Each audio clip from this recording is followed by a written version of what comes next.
Yes. Hello, everybody. Hi, how are you? Hope you are all doing well. Good afternoon, good evening.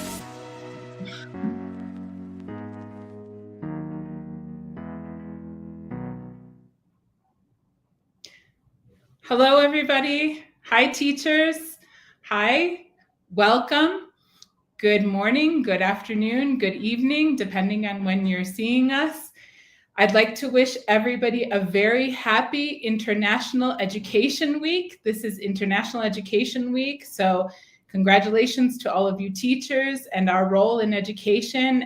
And it is time to celebrate education around the world. So happy International Education Week to all of you. Okay, today's topic, as we can see, is myths and truths about teaching, learning, and testing grammar. So let's get started. What are we going to look at today? In our table of contents, we can see here, we're going to look at SLA theory. We're going to look a little bit at teaching grammar, learning grammar, and testing grammar. So as we go through this, please introduce yourselves in the chat. Tell us where you're from. Tell us a little bit about yourselves. Please share with us in the chat. Okay. First, let's start off with a little bit of SLA theory. As a reminder, SLA means Second Language Acquisition Theory. And for the past 8 months, we've been discussing this particular theory applied to the classroom, right? It's very important for us as language teachers to know about second language acquisition theory so that we can choose the best practices for our language classroom. Okay, so I want you guys to remember a dark time in recent history, which was the coronavirus pandemic, right? We all lived through the coronavirus pandemic. What did we do when COVID first appeared? What did we do? How did people react? What happened with that? If you remember, we looked to science. We said, what's happening? We need to understand this. We need to figure out what to do with this virus that's attacking our people. What do we do, right? So we looked to science for advice and guidance on how to react. And when science started doing more research about the coronavirus, we found out more information. We had to wash our hands with soap and water, use alcohol on our hands, right? We had to stay 2 meters apart, et cetera, et cetera. And when the vaccines came out for coronavirus, we got the vaccines so that we would not die from the virus, right? Okay, just as we look to science for answers when we faced a pandemic, as foreign language teachers, we should also look to science. We should do the same. We can look to research on second language acquisition for guidance on how to teach. What are the best practices to use in my classroom according to what scientists, in this case linguists, have researched about language acquisition in humans, right? Okay. That having been said, we're going to take a look at teaching grammar first. Now, this part of, actually each of these 3 parts are interactive. So I have a series of 9 beliefs in total, divided into 3 sections. And for each belief, I would like you teachers to please tell me if you think that that belief is truth or myth. In other words, true or false, right? So we want to see if it's true or if it's a myth. So let's start with belief number 1. Okay. Belief number 1 says teaching grammar needs to involve the use of paradigms and or explicit rules. Yeah, go ahead and answer in the chat if you would like to participate. Does the teaching of grammar need to involve the use of paradigms and or explicit rules? What do I mean by paradigms? Paradigms are like charts, right? So those famous charts that we know as English teachers that say, for example, the simple present form, the simple past form, the past participle. This is an example of a paradigm. Or the verb to be. For example, I am, you are, he, she, it is, etc. Those are paradigms.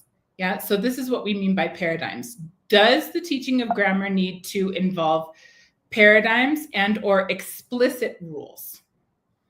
Go ahead and answer in the chat for those of you who want to participate. Truth or myth? This is a myth. Yes, this is a myth. Research says that languages can be learned without any explicit instruction at all. That's hard to believe, right? It seems like that's impossible. But let's think about it. How did we learn our first language? How did we learn our first language? If your first language is Spanish, right? Did anyone sit down with you when you were little and say, se conjuga el verbo AR de la siguiente manera? No, right? No, you simply learned it naturally, yeah? Without any explicit rules and without any paradigms.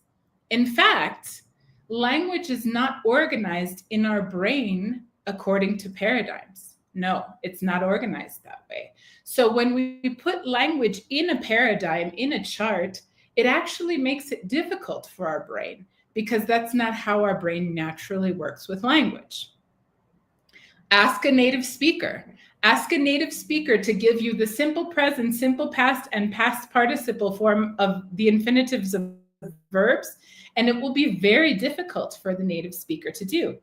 The same if I ask you guys to make, as Spanish speakers, a verb chart on the imperfecto de verbo escribir. It's difficult because that's not how language is naturally conceptualized in our brain, right? Knowing about a language is not the same as knowing a language, right? So one thing is to know about the present perfect continuous in English, that we need the auxiliary verb has, have, plus been, plus ing. That's one thing. And another thing is to use that to be able to communicate. Native speakers of a language many times don't know the rules of the language, at least the explicit rules that you English teachers know, right? You can try this with a native speaker. If you have a native speaker in your life, you can ask the native speaker, right? Can you conjugate the verb write, for example, in the third person singular present perfect form? I did this with my mom once as an experiment to see what she would say. And she said no. And she has a master's degree in education, but she can't do that. And she said, can you please give me an example? I said, no, Mom, you have to conjugate the verb in the third person singular. She said, I can't. Yeah. This is right. Yes, Edison, nice to see you. Thank you. You say some teachers speak about the language, but not the language. Exactly. It's one thing to know the prescriptive rules and the formulas for conjugating verb tenses and things. And it's another thing to use all of that to communicate and understand and transmit messages. It's not the same, right? However, we do know that paradigms may serve what we call an affective function. What do we mean by an affective function? In this case, we mean affective feelings, right? Our feelings. I have a picture here on the screen of a character that should be very familiar to a lot of you. This is Linus, right? This is Linus from Charlie Brown, from the series of Charlie Brown. And Linus is holding what? What does he have in his hand? This blue thing that Linus is holding, this is his trademark. Linus is very famous for always carrying this. And what is this? This is called, in English, a security blanket, right? What is the purpose of that security blanket? In Linus's case, Linus thinks that the security blanket protects him from all of the bad things, right? It protects him from La Llorona, for example, right? It protects him from the boogeyman. Yes. We adults know that the security blanket does not protect Linus from anything, right? But for Linus, it makes him feel safe. It makes him feel comfortable, yeah? It makes him feel good. So Linus holds the security blanket to protect him, even though in real life, we know that it doesn't protect him, okay? What is my point here? My point is that if our students want to use paradigms, verb charts, formulas, all of those things in their notebooks or to practice English, right? It's okay if they have them. We're not going to take them away from our students. That's okay. But we don't use these as our main source of teaching, as our main tool to support our teaching. We need to teach in a more natural and communicative way so that students can communicate, right? So Linus can have his security blanket, like our students can have those charts and those paradigms to make them feel comfortable and that they have the information organized, but that's not really what helps them to acquire the language, right? They need real language to be able to acquire it, yeah? Okay. Hi, Jacqueline, nice to see you. Hello, those of you who are just joining. Hello, Tatiana as well. Okay, so those of you who are just joining, this session, we are interacting with truths and myths. So I have 9 beliefs. This is the second one. Belief number 2 is teachers can and perhaps should use the student's L1, meaning first language, right, to teach grammar. Is this a truth or is this a myth? What do you guys think? Go ahead and answer in the chat. Do you think this is true or it is false? Is it a truth or a myth? Teachers can and perhaps should use the student's first language to teach grammar. Hi, Amr, nice to see you from Bosnia. That's really awesome. Yes. Okay, you say true. Okay, anyone else? Do you guys agree? Is it a truth? Is it a myth? Let's see. Some of you are afraid to guess. That's okay. We're all here to learn, right? It's actually a truth. Yes. But this is something that has changed recently. So back in the 2000s, those of you who are already in the profession in the 2000s, you probably remember that we were told, if we're teaching communicatively, to only use the L2 in the classroom, the target language, in this case, English, right? Including for instructions, for homework assignments, for everything. We were only supposed to use the second language in the classroom. The use of the L1 was frowned upon. I don't know if you know this phrasal verb. This is an awesome phrasal verb, to frown upon something. It means to look down at or to not appreciate something, right? But in the 2020s now, we have a different perspective. More value has been given to strategic, and I want to emphasize the word strategic, use of the L1 that can help build the interlanguage bridge between the L1 and the L2, right? For example, let's say that your students are having trouble with the distinction between the simple past and the past continuous, okay? Between the simple past and the past continuous. Sometimes this is difficult for students. When do I use I ate or I was eating? She studied or she was studying. What's the difference in use, right? I can switch to the student's first language in the classroom for like 30 seconds, just 30 seconds, yeah? To help them to understand about the use between the simple past and the past continuous, because in their first language, they also have this distinction of aspect. This is called aspect, right? The tense, both of the, it's in the past, but the aspect is the difference here, yeah?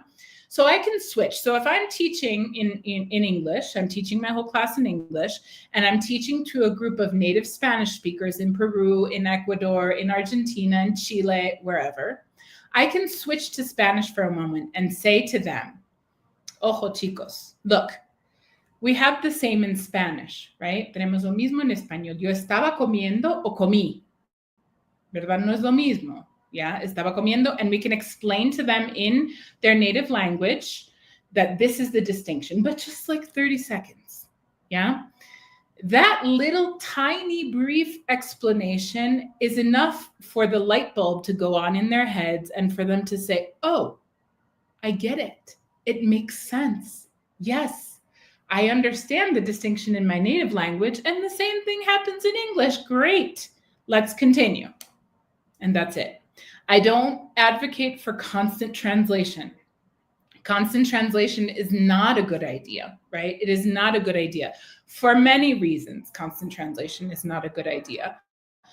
For one main reason is because the students depend too much on the first language to produce the second language if we are constantly translating. And the students have no reason or no motivation to process what we tell them in English. If I tell them something in English, like, for example, open your books to page 50, and they know that they're going to hear it in their native language right after that, then they have no motivation to process the meaning of what I said in English.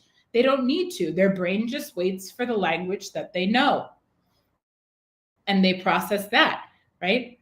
So it's really important that we're not constantly translating everything from the L2 to the L1. No, but a little bit of strategic use, this is good.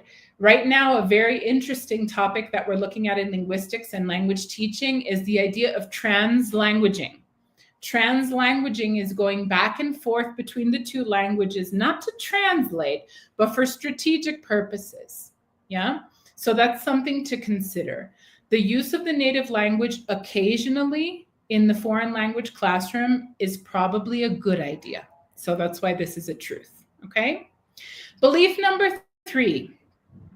Studying and memorizing grammar rules will help students to communicate better. What do you think? Is this a truth or a myth? You can share in the chat.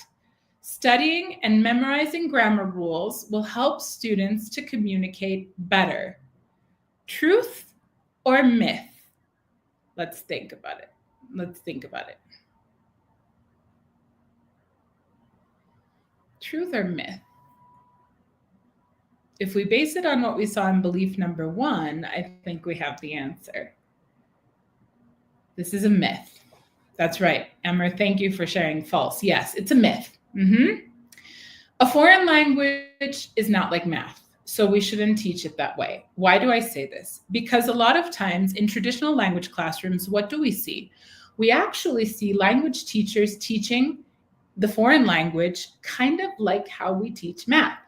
You see this example that I have on the screen here. On the left side, you can see I have math. For some of you, this might be a trigger. I know sometimes when we like languages, we don't like math very much, but this is a comparison, right? So we have here on the left side what we call in English the Pythagorean theorem for triangles, for right triangles, right? A squared plus B squared equals C squared. So what does the math teacher say? The math teacher says, okay, here's the value of A equals 3, B equals 4. Now you find the value of C. Right? And so the student puts in the values for each one of the variables and they solve the equation and they have C equals 5. Perfect, fine. Do you see how on the right side, it looks very similar the way that we have traditionally been teaching languages, how it looks very similar to math? Because in English, we have a formula right here, subject plus has, have plus past participle, which is the formula for the present perfect.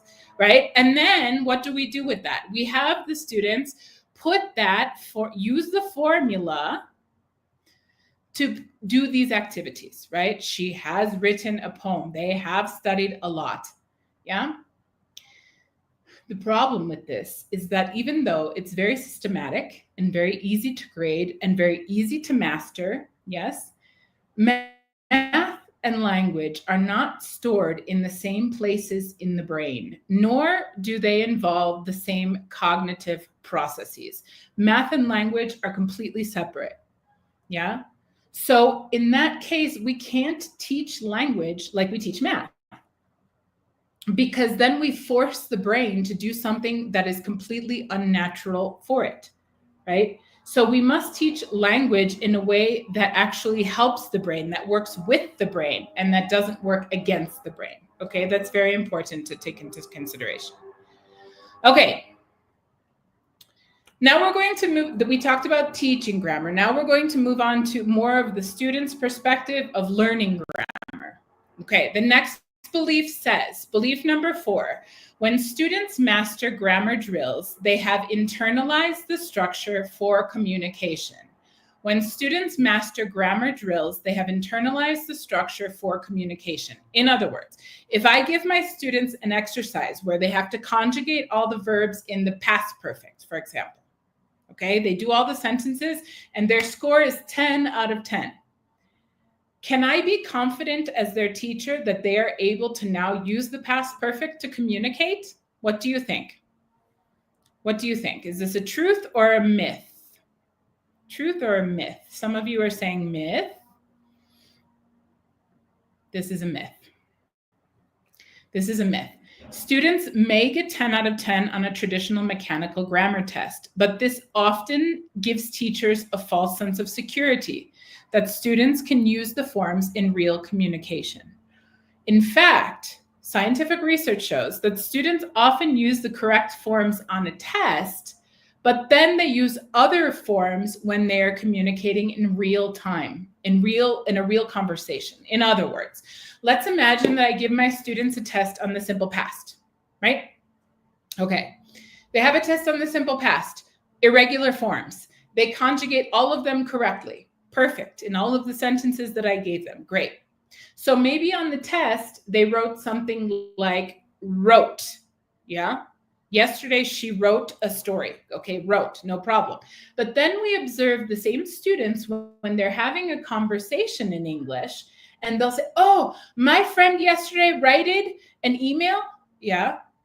And why is that the case? Because they were able to do it in a mechanical activity, but mechanical activity does not equal real life communication, right? So that's why it's very important for us to teach whatever grammar point that we're teaching within a real life context, not verbs in parentheses to conjugate, because we don't do that in real life with language, right? It's really important. Amber, I agree with what you say there. Students are usually afraid of making mistakes in front of others when speaking. This is definitely the case. Yes, I think a lot of students are afraid of speaking. In fact, we just gave a webinar, I believe it was last month, about speaking. So you can take a look at what was said in that webinar, but that's definitely the case. That's why we need to be sure to create an environment in our classroom where students are comfortable making mistakes, where they're not ridiculed or scrutinized for having made mistakes, right? We're all learning. And if you can communicate a message in English, if I can understand your message, that is the most important part. The mistakes will be fixed eventually, right? The important part is communication and conveying a message. Yes. Okay. Let's continue. Belief number 5, truth or myth? The more students are made to produce the target structure, the better. The more students are made to, in other words, made to produce the target structure, the better. What do you think? Is this a truth or a myth? More students are made to produce the target structure, the better. Let's think about this one from a language acquisition perspective. Immer says myth. The rest of you, do you agree? Is it a myth? Is it truth? Let's see. Okay, this is also a myth. Yes. The first thing that students need is extensive exposure to the target structure through what we call comprehensible input and input activities, where they actually do not produce the target structure, right? There is a webinar also from several months ago, maybe in, I think around May or around there, that's about input. Okay, so if you would like to learn more about input, you can take a look at a previous webinar on this same page about input activities. But if we think about little kids, when they first acquire their first language, what happens? First, they receive a lot of the language in context. They receive the language, right? They receive it, they receive it, they receive it. They don't need to produce full sentences right away, and they can't, right? So we should allow our students to also receive a lot of the language. In fact, research shows that output is not absolutely necessary for acquisition. Language acquisition does not happen through repetitive practice. Language is not a habit. Language is not like practicing piano or jumping rope and practicing jumping rope. And if I practice and practice, I will get better. That's not how language works. That's not how language acquisition works. We need to build something here in our linguistic system first before we can make students produce, right? Okay, right. So exactly. Thank you, Amir, also for your quantity over quality never wins. Yes, it's not about how much they practice and practice and practice. It's about how much they receive and the quality of the input they receive in the language. In fact, if you go to your students and you talk to your students who you consider to be the most fluent in English, ask them how they learned English. And I bet you that 90%, if not more, of those students will say, I watch movies in English, I watch TV shows in English, I read blogs in English, I follow influencers in English, I play video games in English. They're all doing stuff in the language, real life things. They're not telling you, I memorize verb charts. That's not what they do, right? That's how they become fluent in the language. Okay, let's continue. Belief number 6. Students can comprehend more grammar than they can produce. Is this truth or myth? Students can comprehend more grammar than they can produce. Go ahead and answer in the chat. What do you think? In other words, your students can understand more grammar than they can produce in the target language, in English in this case. Okay, this is true. This is a truth. And this is the case always. Our comprehension is always greater than our production, even in our native language. Think of young children, those of you who are exposed to young children. And by young children, I mean 2 years old or approximately 18 months until 2.5 years old, in that span. Think about those children. Those children can understand what you say to them, right? Maybe they don't know all the fine nuances of language and things, but they can understand what you say to them. Can they produce that? No. But they can respond to you by saying yes, no, mommy, whatever, and they can understand what you say. Yeah. Also think about new vocabulary that you come across in your first language. If your first language is Spanish, if your first language is Arabic, English, whatever your first language is, we are always acquiring new vocabulary, especially through reading. We don't know necessarily that vocabulary word, for example, but we can understand it in context, right? Yes. Our students are the same. Studies have shown that students are able to process some grammatical forms in the input, but they're not ready to produce them themselves. They can understand it, but they can't produce the same structure because they haven't been exposed enough to that structure or whatever the case is. They can comprehend, but they can't just produce it in real time. Yeah, so that's true. All right, moving on to the third section, which is about testing grammar. Let's see what you guys think. Belief number 7. If we teach grammar communicatively, we must also test it communicatively. What do you think? Is this a truth or a myth? If we teach grammar communicatively, yeah, we must also test it communicatively. What do you think is the case? Those of you who are good teachers of the communicative approach by now, yeah, do you test communicatively as well? Do you think that's important? This is true. This is the truth. Yes. Okay. This is what we know as what's called the washback effect. What do we mean by the washback effect?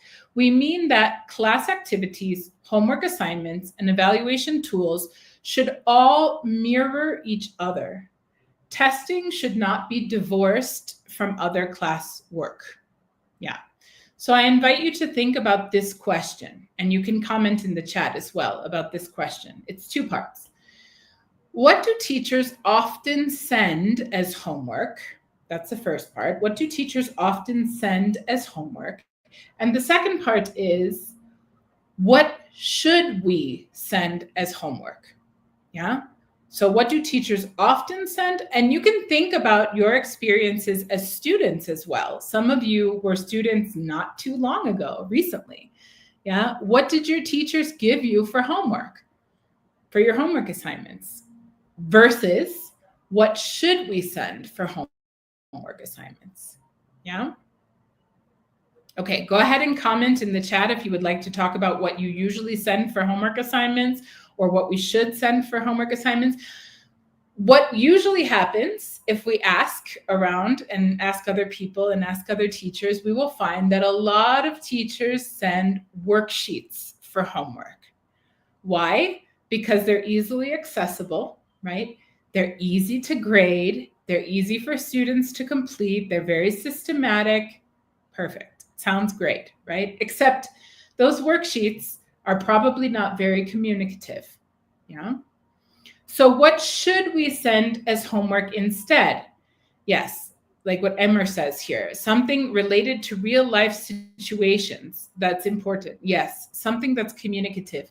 And if we can't come up with an activity ourselves, send them the opportunity to receive more real life English, real input in the language to build that linguistic system. Remember, we talked about?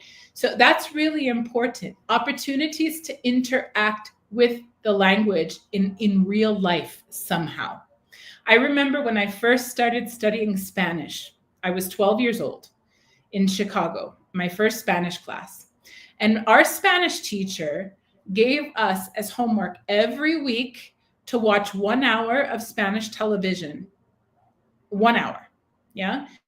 In Chicago, at that time, we had 4 channels in Spanish on television, on regular television. So we had easy access to television. This was before a lot of people used internet.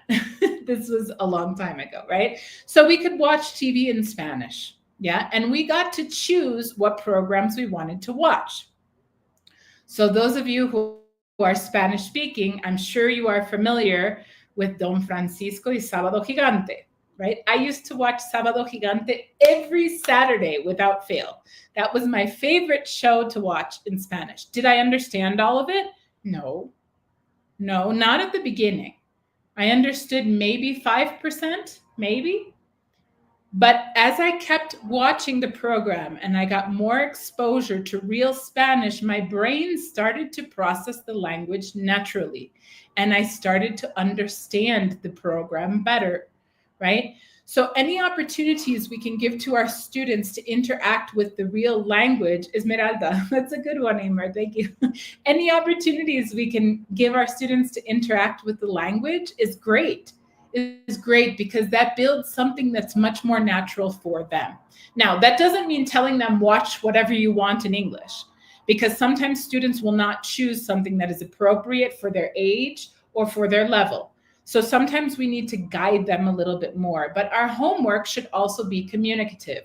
Our tests should also be communicative. So if you are working with output activities on your tests, you might want to have an output activity that is like a task, which has steps, because that's what you're doing in the classroom. So that type of idea should also be used to evaluate grammar on a test. We cannot teach communicatively and then ask them to do a mechanical grammar exercise on the test. That doesn't make sense, right? Okay. Belief number 8, truth or myth? Students who are taught communicatively won't receive high scores on grammar sections of standardized tests.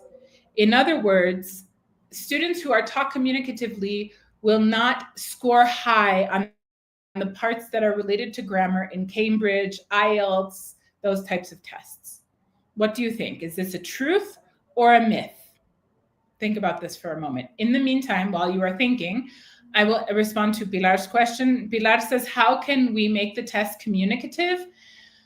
Pilar, if you go back a few months ago, I think in May and in June, perhaps, there were 2 webinars about input activities and output activities. And these are communicative activities. So if you review those webinars, we can use input and output activities on our evaluations. So that will help you to get some ideas of how we can test communicatively. It is possible.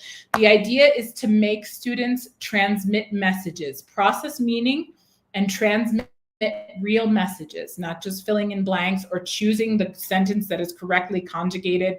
That doesn't mean anything, right? We want them to transmit meaning. So go ahead. I invite you to go back to May and June and look at those webinars from those months to get some ideas on communicative activities. Okay. The answer to this belief is actually it's a myth. Students who are taught communicatively and are exposed to abundant quantities of comprehensible, meaningful input can develop what we call native-like intuitions in the target language. What does this mean? This means that they can answer grammar-centered questions on international exams using the criteria of what sounds right to them. Yeah. Those of our students who become very fluent in the language, if they are self-taught, if they expose themselves to a lot of English, can actually make these judgment calls based on more implicit grammar rules that have developed in their heads through input. How do we know this? There are cases of native speakers who have taken a Cambridge exam or an IELTS exam or something, and the parts that are specifically related to language use, they can score perfectly on. Not because they know that the present perfect continuous is like this, and it does not matter. That part does not matter. What matters is that they can choose what sounds right in context, right? So students who are taught communicatively can definitely score high on these exams based on native-like intuitions in grammar. Yeah. Okay, our last belief for today is belief number 9. The majority of our students' errors in grammar are due to their first language. The majority of our students' errors in grammar are due to the first language. So let's say that I'm giving my students a speaking evaluation or a writing evaluation, yeah? And I'm paying attention to their grammar. Grammar is an important category on my rubric of evaluation, yeah. Do you think that the majority of our students' errors in grammar are due to their first language? In other words, those of you who work with students who speak Spanish, do you think that Spanish is the cause of the majority of our students' errors? Is this a truth or a myth?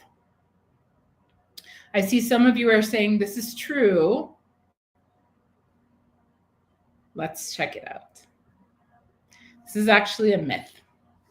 According to scientific research, right, we do have two main types of errors. One of them are definitely caused by the interference of the first language. This is normal for it to happen, especially when our students are at the beginning levels because they have a lot of their first language present. I'm sure you remember as teachers, when you first started studying English, when you were students, how your brain would like translate from your first language to English, from your first language to English, and back and forth, right?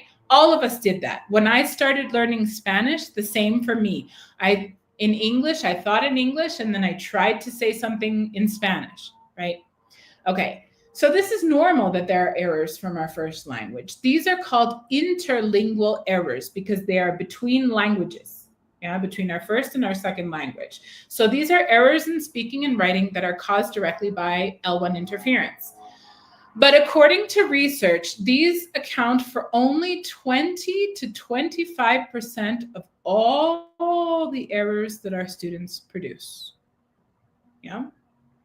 Now, it's very important to take this statistic with a grain of salt, meaning that we have to be a little critical of this statistic because obviously it doesn't cover all errors that all students have produced around the world. No, it was a sample, right? But still, a lot of times our students commit errors that are influenced by their first language because they don't have enough information, material, whatever you want to call it, in their system to actually produce that structure in the target language. They don't have enough English yet to be able to freely produce the structure. So what do they do as a resort, as out of desperation to say something? They take their first language and then they put English words on it, like on the morphosyntax of their first language, when they don't have enough in their linguistic system in English yet, right? That's a resource that our students use, which is why we have 20 to 25% of errors caused by L1 interference. On the other hand, we have intra lingual errors. These are errors produced in speaking and writing in our students in the target language that are independent of the first language. In other words, if your native language is French, it's Arabic, it's Mandarin, it's Polish, it's any other language, all of these speakers, when they're learning English, might commit the same type of error. For example, if they say, yesterday I eated a hamburger. Eated has nothing to do with Spanish, French, German, Arabic, nothing, right? It's simply an overgeneralization of the regular ed past tense in English, yeah? That has nothing to do with the first language.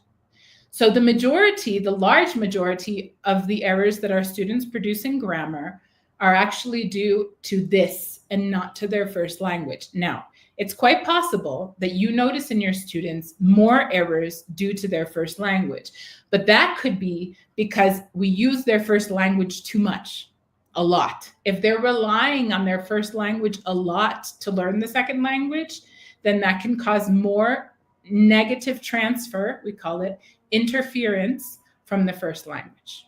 Yeah? Okay. So that concludes our series of beliefs. I hope that we've straightened out some of the truths versus myths, and I hope that you are able to apply these notions in the classroom to your teaching practices. I want to finish today's webinar by sharing this quote right here that says, "It happens in life as in grammar, that the exceptions outnumber the rules." I thought this was an entertaining quote to finish this session because it has to do with grammar and life. Exceptions are more than the rules. Okay, please feel free to join me today on the Zoom session in about 15 minutes, 20 minutes. We'll start a Zoom session to continue the conversation about myths and truths about teaching, learning, and testing grammar. Thank you very much for attending this session today, and I look forward to seeing you next month. Take care, teachers. Bye.